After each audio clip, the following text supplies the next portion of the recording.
game. They're going into a game this week. Thursday night game, primetime game. Okay. It should be probably their third win. It should essentially be their third win. It should be.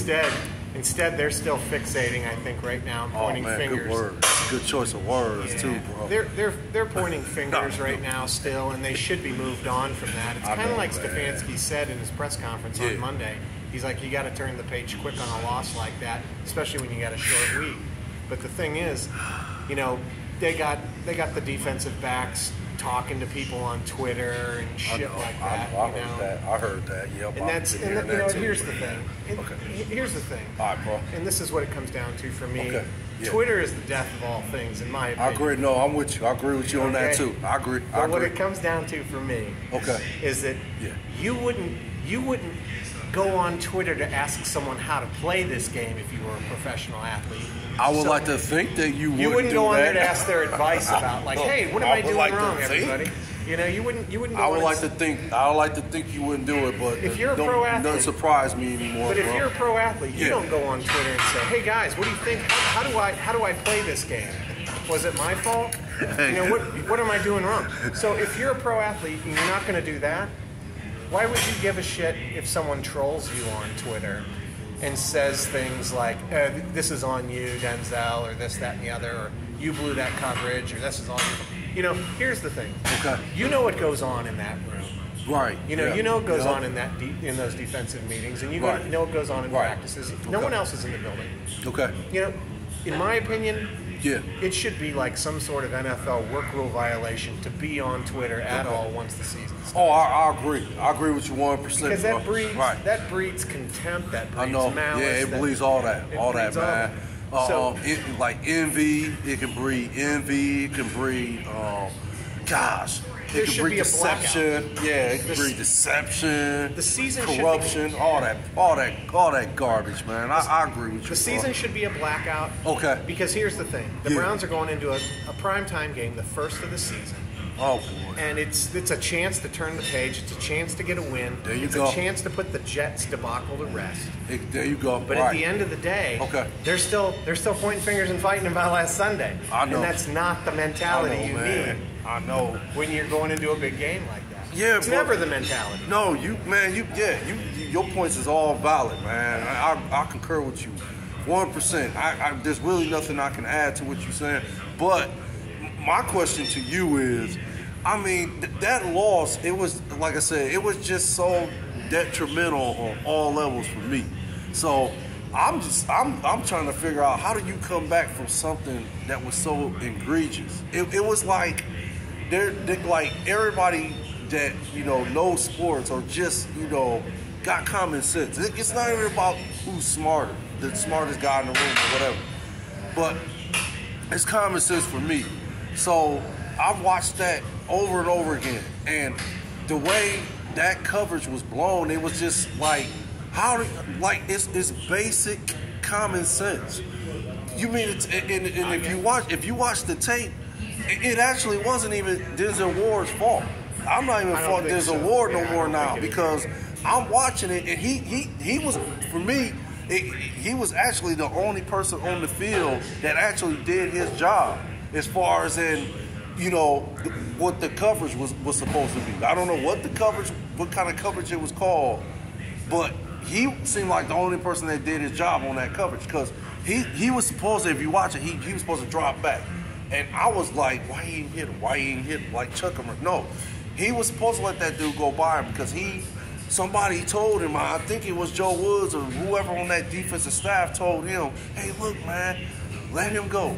Someone in the back end, somebody gonna pick him up in the back end. I don't know which, was it Delpit or John Johnson III or whoever, but they told Ward to let the dude go because somebody was gonna pick him up. It's either a cover 2 or a cover 3 thing. Right, that's what a lot of people saying. There you go. And either a second back is gonna pick him up, or even a second back checks him and he runs by him, and a third back there you go, bro. Yep, that's what they said too. That's what they're saying. It was one of those things, and I don't put this on Denzel Ward, but I think Denzel Ward, the one thing he's doing wrong is he's responding to people. They all responding. They're all irresponsible. They're all being irresponsible. I would just be like, hey, you know what? As far as on how they're responding to the criticism. We handle that this they in-house. deserve. Right. And that's all you need to say. Actually, they should. Everybody. Okay. For me, when you make a mistake, own it. I mean, come on. I think this is like. I could be wrong, but again, I just think we're living in a society, and I'm talking about today's society, where it's okay for, you know, and this is like going off the subject a little bit, but I'm gonna just say it, and I'm gonna, keep the segment and the hot topic about, the question I was about to ask you as far as in the Browns, how did they come back for something that was so horrific like that, and like you said, egregious. But I think, and like I said, keep this in mind, I could be wrong, but I just think we're living in a society where it's okay for a man to be in his feelings like that. So, okay, it's now got to a point where you can't even be criticized for a mistake you make, like a obvious mistake. Like, it's like, why would you do that when that's common sense? You know better than that. I know you know better than that. There's nothing you can't do to convince me that you don't know to not pick that guy up. You literally seeing him run straight, making a beeline to the end zone, and you not common sense don't kick in, instincts or something don't kick in to tell you to pick the guy up. So, okay, all right, fine, it happened. It's over. The play over. Y'all lost the game. Okay, but when we're criticizing you and booing you, because we the fans, we watching, we know that, that's common sense, man. Yeah. How did you give up a game in less than 2 minutes like that? 70,000 people all there. Yeah, I mean, we spending our hard-earned money and all this and that, and you're gonna tell us we don't have the right to boo you when you make a basic mistake, a mistake that I know you was taught since Pee Wee football not to make. Well, here's the thing about it, is that was a culmination of a bunch of mistakes. The boos didn't come because of that one blown coverage, I don't think. Okay. Obviously that was probably the worst of it, because that was the dagger. I agree with that. Okay. But that was one in a multitude of things. So the boos at the end of the game weren't about so much the blown coverage as they were about, I think, a culmination of all of those things that led to the loss. Oh man! Just fans expressing their disappointment in general with a game that was supposed to be kind of a layup for the Browns. At home, opening weekend, everybody's fired up.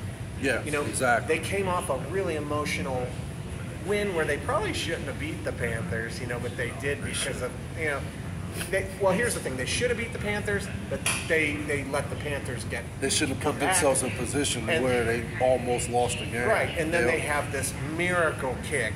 Right. I'm not saying the kid's not good enough to make it again. Right. I'm just saying those are the moments that we're used to seeing the Browns falter and lose the game. That's true. This time they won, so everyone's blood is up.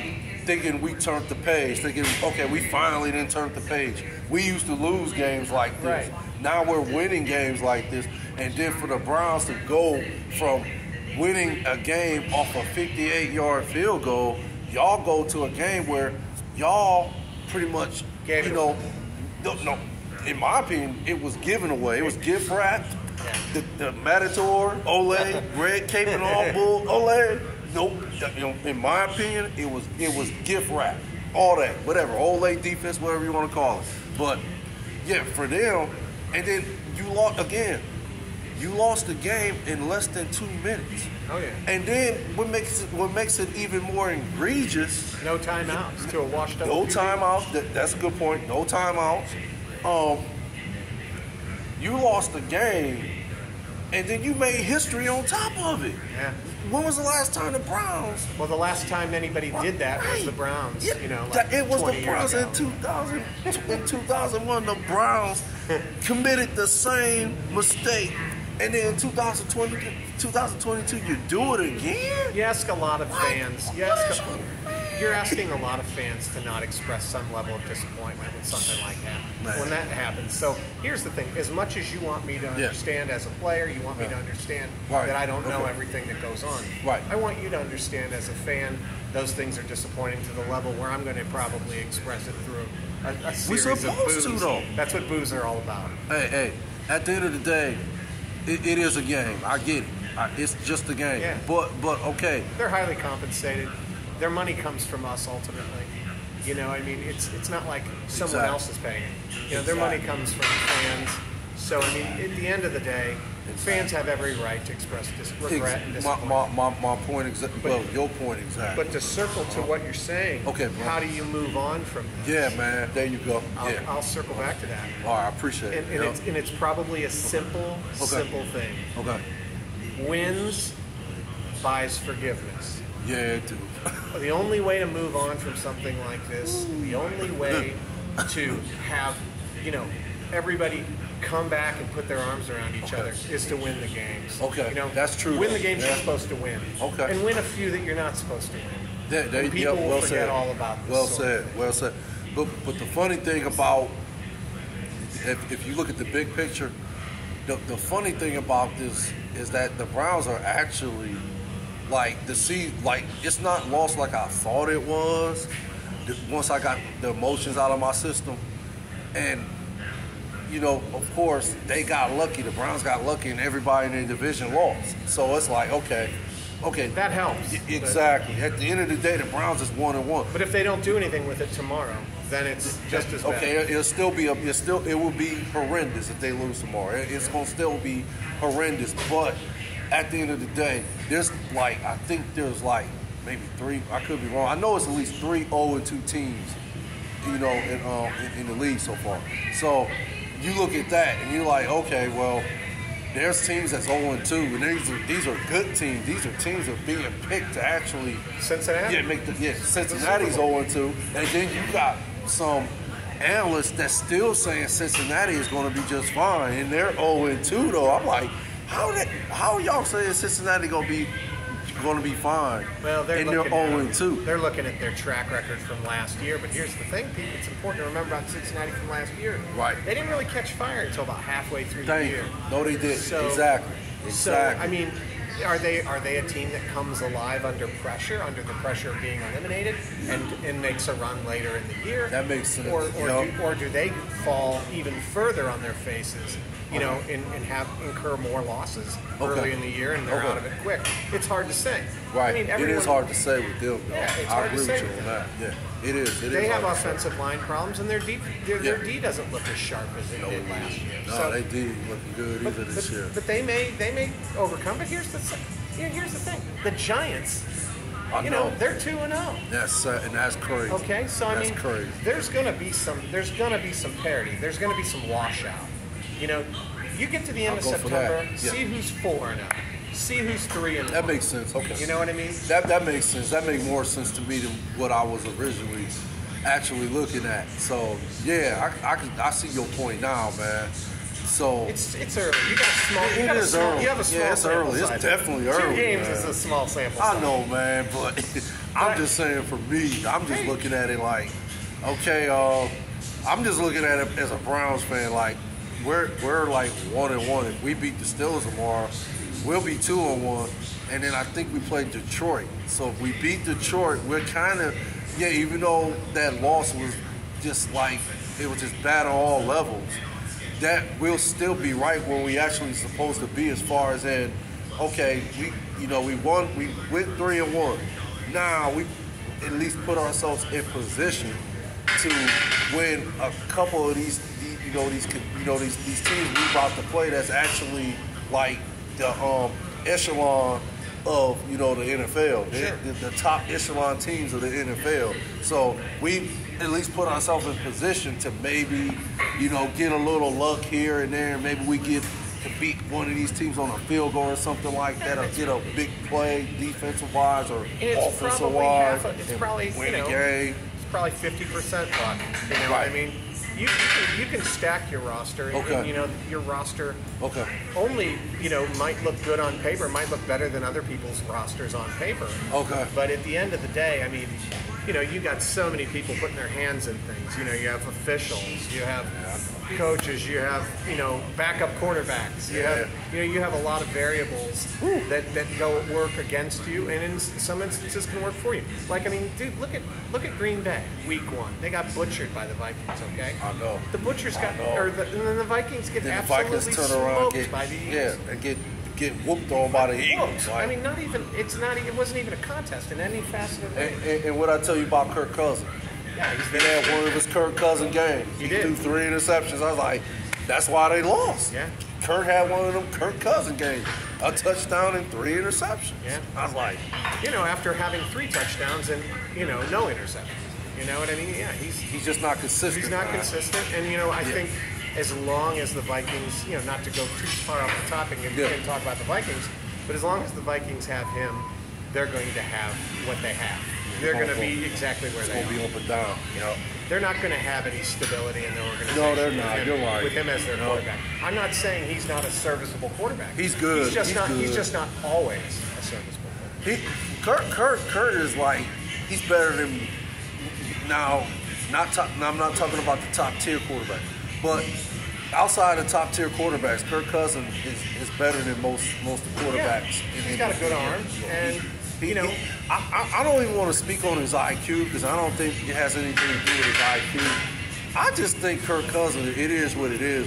You're going to get one game, you're going to get it, like I said, and the proof was, like I said, the proof of what I was saying about the inconsistency is, he had a great game against the dang Packers, and then he turn around and have a terrible game against the Eagles. And from my understanding, I don't think the Eagles have a defense. Yeah, go ahead, man. Hey, this is Freddie. Good, Pam.